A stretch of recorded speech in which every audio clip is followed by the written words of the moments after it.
Este cuadro también lo van a encontrar aquí ya bonito adjunto en el Classroom.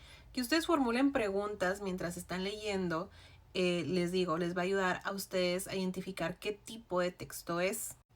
En este cuadro lo van a ver muy largo, van a decir, ay, qué hueva, no sé, pero esto está muy fácil de comprender. Aquí nos dice nosotros qué tipo de texto es, los ejemplos de los textos y las preguntas para obtener la información más importante. Tipo de texto, descriptivo. ¿Qué es lo que hace un texto descriptivo? Describe. Entonces, señalar de manera breve características básicas. Entonces, su estructura básica nos menciona, nos enumera un listado de propiedades o características. Entonces, si nosotros vemos que un texto incluye de estas características, bueno, decimos, ok, puede ser un texto descriptivo. Entonces, nos dice que son retratos, definiciones, los instructivos. Y aquí nos va a decir, por ejemplo, persona o ser antropomorfo. Ok, cómo se llama, dónde vive, cómo es físicamente, si es un animal, cómo se llama, cuáles son las características, formas, una planta, una cosa. Entonces, en este cuadro ustedes van a poder encontrar todas las preguntas. Aquí tenemos la continuación, si es un proceso, cuál es la administración, qué se hace. Y lo tenemos el texto narrativo, que es contar o relatar una historia. Hay personajes que actúan en ciertos lugares. Entonces, después tenemos cuáles son este tipo de ejemplos, los cuentos, novelas, fábulas, leyendas, etcétera, etcétera. ¿Qué suceso o acontecimiento sucedió primero? ¿Qué pasó luego? ¿Qué pasó al final? ¿Quién o quiénes hicieron? ¿Qué? ¿Dónde? ¿Cuándo? ¿Cómo? ¿Por qué?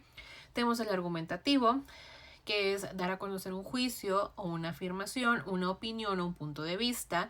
Tenemos la publicidad, los discursos políticos, los artículos de opinión y también tenemos aquí el listado de preguntas que ustedes se pueden ir haciendo para saber si este tipo de texto es argumentativo. Y así nos vamos a ir yendo. Tenemos el expositivo y tenemos el dialógico. Entonces, en este también que se los voy a poner ahí, van a poder ver un ejemplo de cómo es que están divididas las ideas secundarias y las primarias. En estos cuadritos de enseguida nos va diciendo qué es lo que está subrayado. Entonces, tenemos nuestra idea principal que ¿qué va a ser?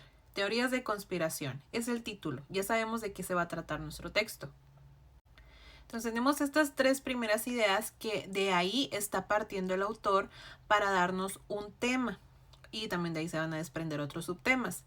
No hay persona que no haya estado expuesta a alguna teoría de conspiración, las hay que parecen simplemente absurdas y en cierto modo inofensivas y otras pueden sonar muy convincentes que las hace extremadamente peligrosas. Entonces ahí tenemos tres ideas principales o tres ideas que nos van a ayudar a nosotros a partir sobre nuestro texto.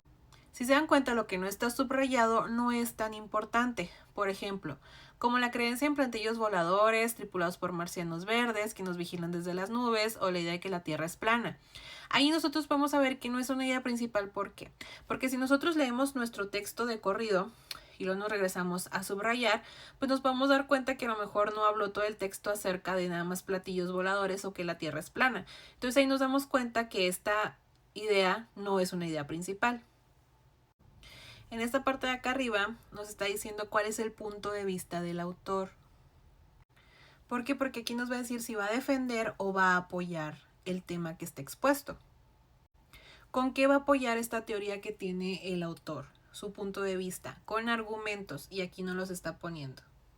Son los que están subrayados. No es nomás lo que está subrayado en verde, ¿eh? También si se dan cuenta en el texto van a ver que hay ciertas cosas que están subrayadas que también son importantes. Y a pesar de que el autor nos va diciendo el por qué, si hay teorías conspirativas, después nos dice un contraargumento. Entonces, pero la ciencia nos ha enseñado que las cosas no siempre pasan por algo. Entonces, te estoy dando mis argumentos de por qué existen estas teorías conspirativas, pero la ciencia también dice que no todo el tiempo es por eso. Entonces, basándose en esos dos argumentos que nos dice, ok, creencias y también la ciencia, ya nos da esta conclusión. ¿Qué dice? Quizá una de las razones por las cuales nosotros podemos creer en estas teorías conspirativas es porque nos falta promover la cultura científica. Entonces, ahí con esto remata el autor. Y si se dan cuenta, esa es la idea principal, porque lo que dice después, para entender que las causas de numerosos fenómenos son mucho menos obvias y mucho menos simples, eso ya no es tan importante.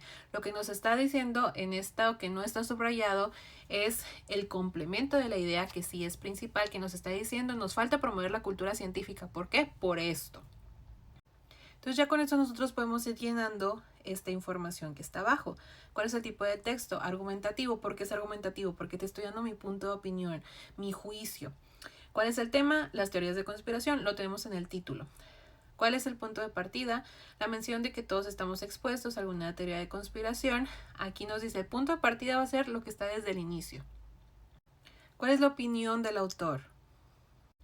Y aquí lo tenemos, que hay muchas posibles causas del éxito de estas teorías. Si se dan cuenta, no tienen que ponerlo ustedes con sus propias palabras. Pueden literal copiar lo que está así literal en el texto. ¿Qué argumentos o razones nos da? Pues aquí tenemos la información confiable, la presión de grupos o círculos sociales y así nos podemos ir yendo. Son puras cosas que vienen en el texto. Entonces, el texto nos va a dar toda la información. Ustedes no tienen que investigar aparte, ustedes no tienen que ponerse a inventar o imaginarse. Todo va a estar en el texto. Ahora, con esta explicación, ahora ustedes van a hacer lo mismo con otro texto.